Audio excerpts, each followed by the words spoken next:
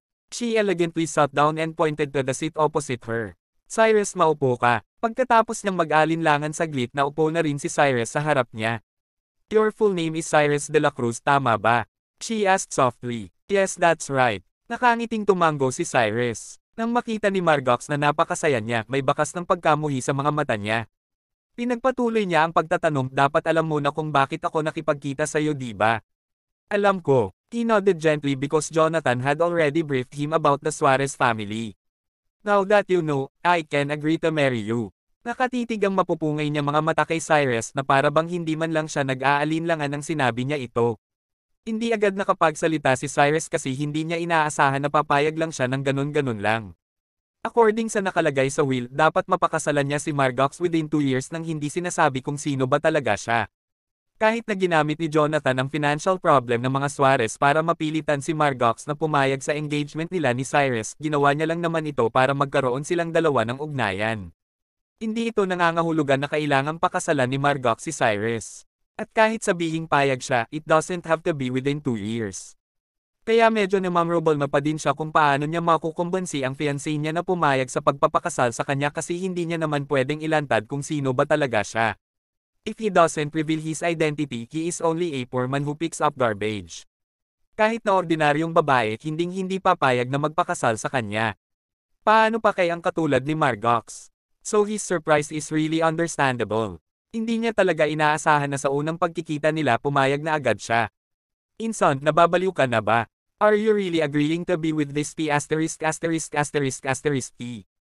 Gulat na sigaw ni Monica. Sigurado ka na ba sa desisyon mong yan? Mahina kong tanong ni Cyrus. Pwede kitang pakasalan. Pero may mga kondisyon ako.